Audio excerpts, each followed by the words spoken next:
అంతరిక్షంలో ఇస్రో చరిత్రను ఆవిష్కరించింది. ఎట్టకేలకు స్పేస్ డాకింగ్ ఎక్స్పెరిమెంట్ పూర్తయింది. గతేడాది డిసెంబర్ 30న తిరుపతిలోని సతీష్ ధవన్ అంతరిక్ష కేంద్రం నుంచి PSLV C-60 లాంచ్ వెహికల్ ద్వారా 2 శాటిలైట్లు స్పేడెక్స్ 1A, స్పేడెక్స్ 1Bని స్పేస్లో వేర్వేరు ప్రదేశాల్లో ప్రవేశపెట్టారు. అయితే ఈ రెండింటినీ కలిపే డాకింగ్ ప్రక్రియ మాత్రం ఈ రోజు విజయవంతంగా ముగిసినట్లు ఇస్రో తెలిపింది. దీంతో విజయవంతంగా అంతరిక్షంలో డాకింగ్ నిర్వహించిన 4వ దేశంగా ఇస్రో చరిత్ర సృష్టించింది.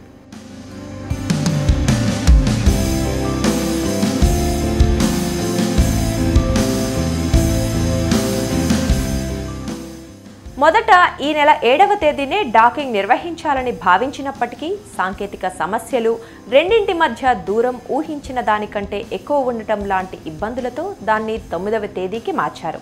కానీ 9న కూడా సమస్య పరిష్కారం కాలేదు. అయితే ఉపగ్రహాల్లో సమస్య ఉందని అంతా భావించినప్పటికీ అలాంటి సమస్య లేదని, శాటిలైట్లు సేఫ్గా ఉన్నాయని ఇస్రో వెల్లడించింది. చివరిగా ఈ రోజు 2 ఉపగ్రహాల మధ్య దూరాన్ని 15 నుంచి 3 మీటర్లకు తీసుకొచ్చి ఎట్టకేలకు 10 మిల్లీమీటర్ల స్పీడ్తో డాకింగ్ పూర్తి చేసింది ఇస్రో.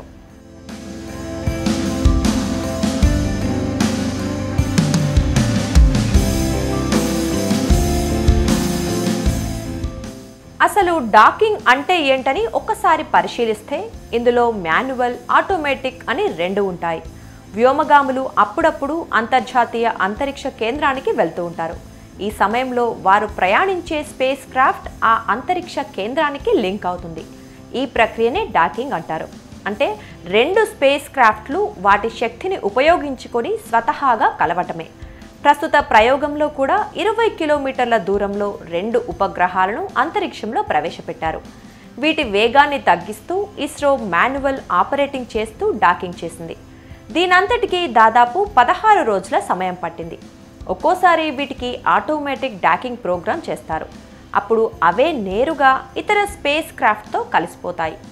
తొలిసారి చంద్రుడిపైకి మనుషులను పంపటానికి ఈ ప్రయోగం చేపట్టింది.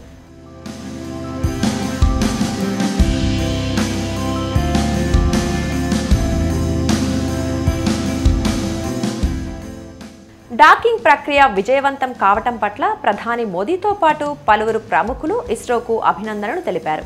భవిష్యత్తులో అంతరిక్ష కేంద్రాన్ని నిర్మించాలని భావిస్తున్న ఇస్రోకు ఇది కీలక ప్రయోగమని చెప్పవచ్చు. రానున్న రోజుల్లో మానవ సహిత అంతరిక్ష ప్రయోగాలతో పాటు చంద్రుడిపైకి వ్యోమగాములను పంపటానికి ప్రస్తుత డాకింగ్ ప్రయోగం ఎంతగానో ఉపయోగపడుతుందని శాస్త్రవేత్తలు చెబుతున్నారు.